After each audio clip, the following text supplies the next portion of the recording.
This video will address the many roles exercise can play in healthy and successful aging. In the previous videos of this module, I have discussed how exercise can lower the risk for obesity, heart disease, diabetes, and cancer.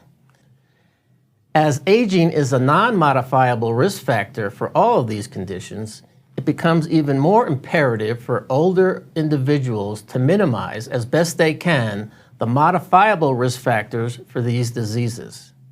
As I have already discussed the role of regular physical activity in lowering those modifiable risk factors in the previous videos, I will now focus on several other factors that contribute to healthy aging and an improved quality of life.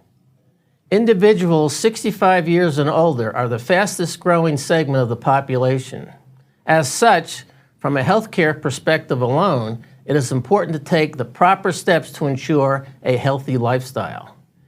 Remaining sedentary actually contributes to many health problems previously attributed to being part of the aging process.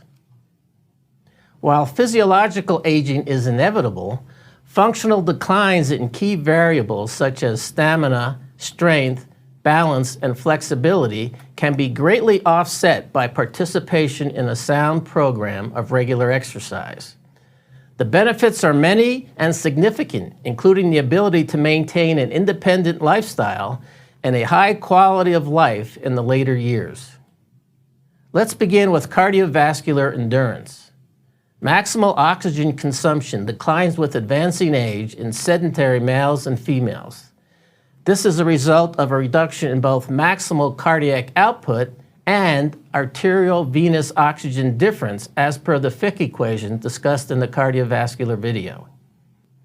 However, please notice that a lifetime of regular exercise results in an approximately twofold increase in VO2 max in adults 65 years and older when compared to their age-matched sedentary counterparts. Equally as important is the finding that it is never too late to begin an aerobic training program. Adults who initiate such a program when over the age of 65 years can reap the benefits of training with increases in VO2 max and cardiovascular endurance. This will improve stamina for activities associated with daily living, including gardening, shopping, golfing, tennis, and playing with grandchildren.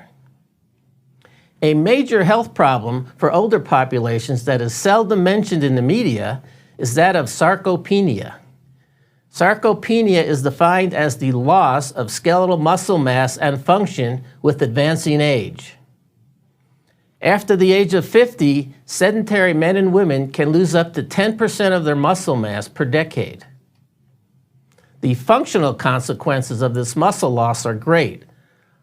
Not only is there the obvious loss in muscle strength, but there is an associated decline in bone mineral density. The loss of strength also impairs one's ability to maintain balance during movement, thus increasing the risk of falling.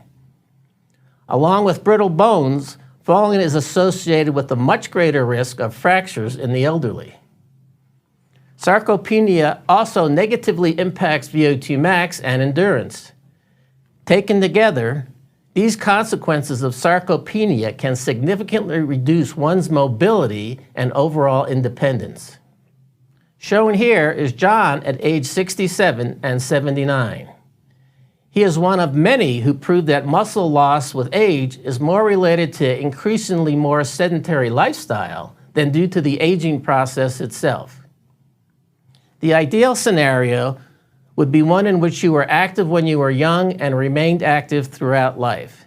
In this case, muscle strength would be significantly greater at every age when compared to sedentary age-matched individuals. However, as we become less active as we get older, there is still a steady decline in muscle strength among all groups. As I've already stated, it's never too late.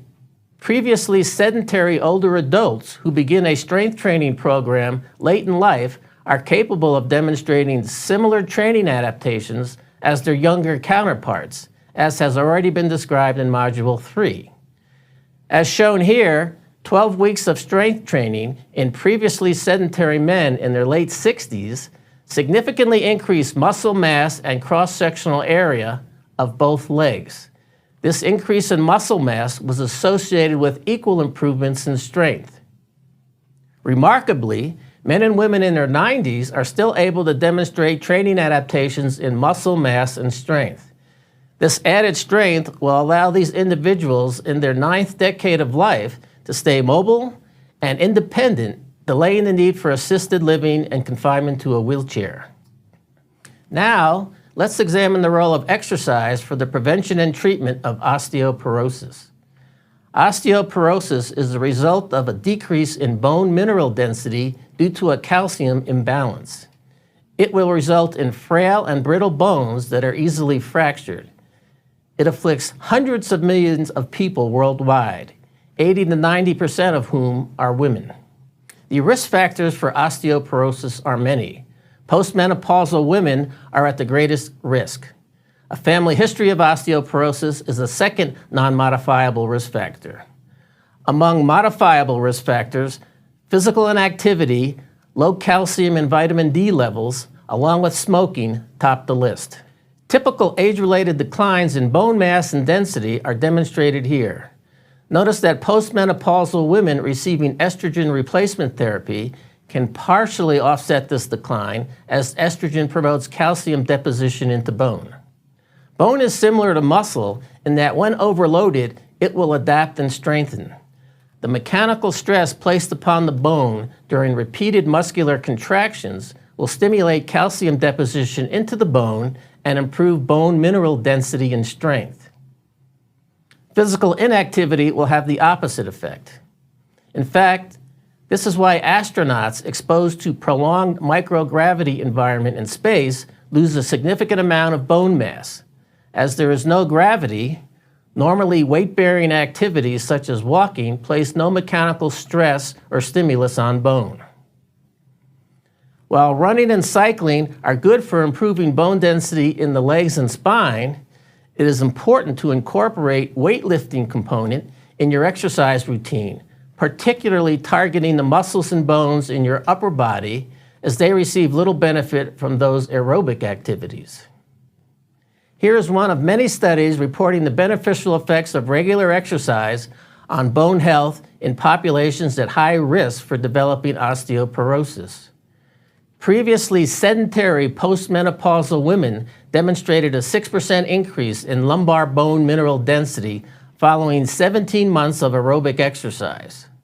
While a 6% increase may not sound like much, it is a very significant improvement in such a short period of time in this vulnerable population. Also notice that after detraining, bone density returned to baseline as per the principle of reversibility.